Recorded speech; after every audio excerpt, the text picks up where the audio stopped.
Hi, I'm Jeremy Snider, and this is Realtors with Roots, a special series of videos where I interview successful realtors from other parts of the country that have a special connection or roots back to Kansas City. In this video, I have a great conversation with Caleb Tracy, a dynamic, up-and-coming realtor with Keller Williams in Philadelphia.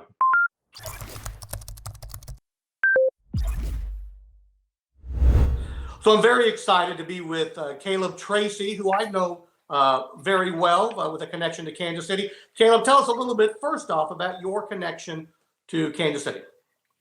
So I grew up in Lenexa. I spent 18 years of my life in the area. I went to Maranatha Academy, which is a private school in Shawnee Mission. I kind of transitioned here about 5 years ago to where I am right now. Okay, so you've been in Philly for 5 years?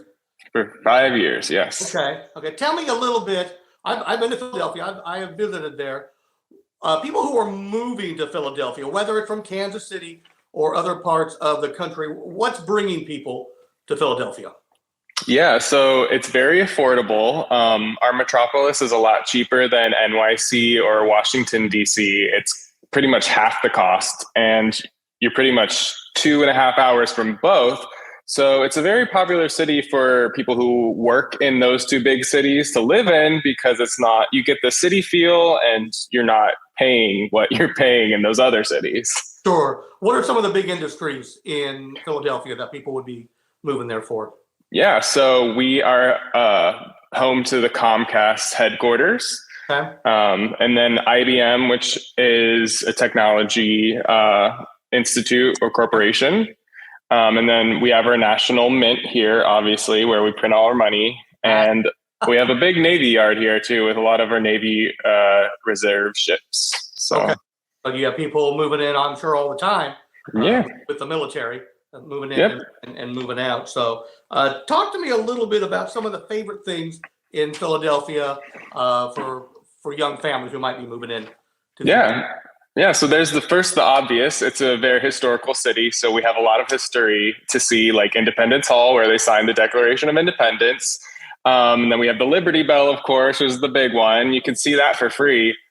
Betsy Ross's home. There's quite a few natural history museums, like the Museum of the American Revolution. You can do the Rocky steps, run up the Philadelphia Art Museum steps. Have you done that since you've been there?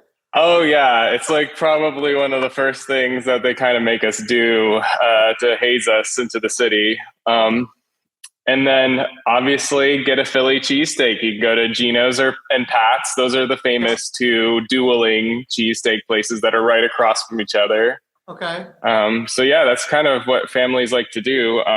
There's also a really cool place called the Franklin Institute. Right now they have a Harry Potter exhibit. They always have some sort of exhibit going on that's like state of the art, really cool. Okay.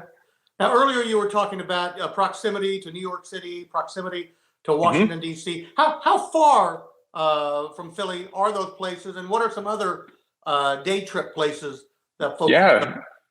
So certainly you can do a day trip to either of those cities when you live in Philly, because they're both 2.5 hours away, a drive. And also it's 2.5 hours from a lot of the beaches too. Like we have Ocean City, New Jersey, Ocean City, Maryland. Those are pretty cool family friendly places. And Cape May, New Jersey.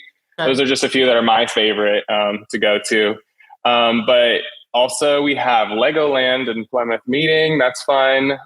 King of Prussia Mall, which is outside of the city. That's a really big mall, one of the biggest in America. And then over the bridge in New Jersey, we have Adventure Aquarium, which always has something cool going on. Excellent. Now, one of the things I like to do, did you live in downtown Philadelphia yourself?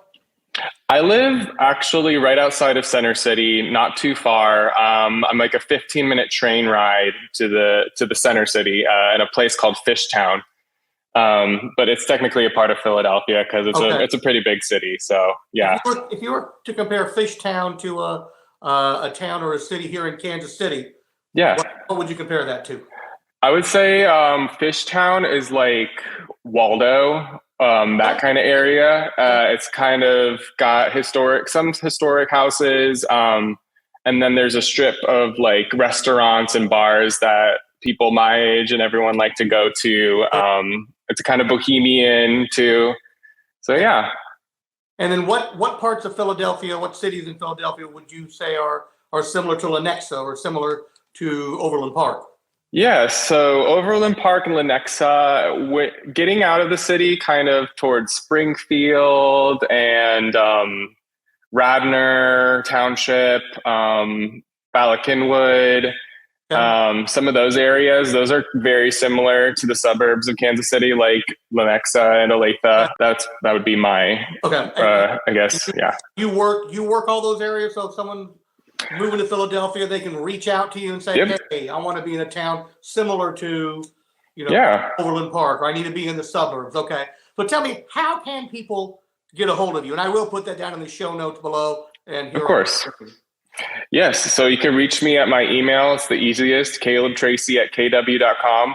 Or a really helpful tool for educating buyers and sellers on my Instagram. I post a lot of videos on there. My Instagram is caleb.t.realty or caleb.t.realty. There you go. Okay. So. Well, wonderful. We'll get that in the show notes. Anything else you'd like to share about anyone who might be thinking about making a move to Philadelphia here anytime soon? Yeah, I guess something that I can share about the city is that it's got a lot of heart. There's a lot of, I guess you could say, families that have lived here for a long time. So it's a really developed community.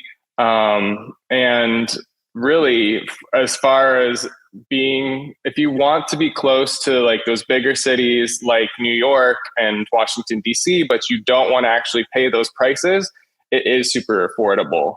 Okay. For example, $500,000 could get you a really nice 3 to 4 bedroom house, maybe have 1.5 to 2 full baths. And since it is a city, you can actually get something around close to 1,500 square feet, which is pretty good for a city. Right. It may or may not have a patio or yard, but it might have parking. And it really just depends on what area of the city you're looking into. You can get a lot of bang for your buck here. Well, fantastic. Well, Caleb, I appreciate the time you have given. We're going to give all your information. So if anyone's moving to Philly, please reach out to Caleb. Hey, if you have anyone moving into Kansas City at Overland Park, please send them my way. For sure. And hey, I appreciate the time. We look forward to continuing this relationship. Thank you. Thank you.